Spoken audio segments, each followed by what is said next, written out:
जादुई गुफा की सच्ची कहानी। एक बार की बात है, एक लड़का था जिसका नाम पर्वत था। वह एक छोटे से गांव में रहता था जो एक पहाड़ के नीचे बसा था। पर्वत एक बहुत ही जिज्ञासु लड़का था और वह हमेशा पहाड़ के बारे में जानने के लिए कोशिश करता रहता था।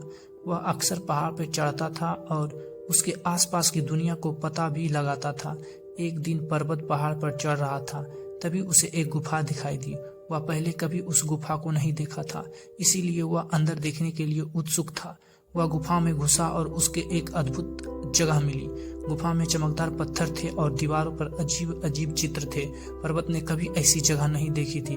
पर्वत गुफा में घूमने लगा और उसने बहुत कुछ सीखा। उसने सीखा कि चमकदार पत्थर हीरे हैं और चित्र प्राचीन लोगों द्वारा बनाए गए थे। उसने यह भी सीखा कि गुफा में एक रहस्यमय शक्ति थी। पर्वत गुफा में काफी समय तक रहा और जब वह बाहर निकला तो वह एक बदला हुआ लड़का था। वह अब एक और दुनिया के बारे में जानता था और वह एक जादूगर बनने का सपना देख रहा था। पर्वत घर चला गया और उसने अपने माता पिता को गुफा के बारे में बताया।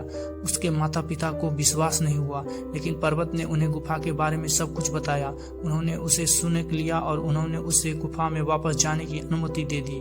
पर्वत अगले दिन गुफा में वापस चला गया और वह फिर से उसी जगह पर पहुंचा।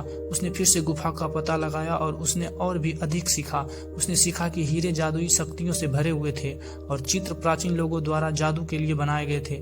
पर्वत गुफा में कई दिनों तक रहा और उसने बहुत कुछ सीखा। जब वह बाहर निकला तो वह एक शक्तिशाली जादूगर बन गया था। वह अब पहाड़ नहीं था, वह पर्वत था। पर्वत अपने गांव वापस चला गया और उसने अपने लोगों को जादू सिखाना शुरू कर दिया। उसने उन्हें हीरे की जादुई शक्तियां और प्राचीन लोगों के जादू के बारे में बताया। उसने उन्हें बताया कि कैसे वे अपने जादू का उपयोग दुनिया को एक बेहतर जगह बनाने के लिए कर सकते हैं। पर्वत के लोगों ने उसकी बात सुनी और उन्होंने उसका अनुसरण किया। उन्होंने जादू सीखा और उन्होंने अपनी दुनिया को एक बेहतर जगह बनाना शुरू कर दिया। वे खुश और समृद्ध थे और वे पर्वत के आभारी थे। पर्वत कई वर्षों तक गांव में रहा और उसने अपने लोगों को जादू सिखाना जारी रखा। जब वह मर गया तो उसने लोग को बहुत दुखी थे। उन्होंने उसे एक महान जादूगर और एक अच्छे नेता के रूप में याद किया। अगर आपको यह वीडियो पसंद आई हो प्लीज सब्सक्राइब। धन्यवाद।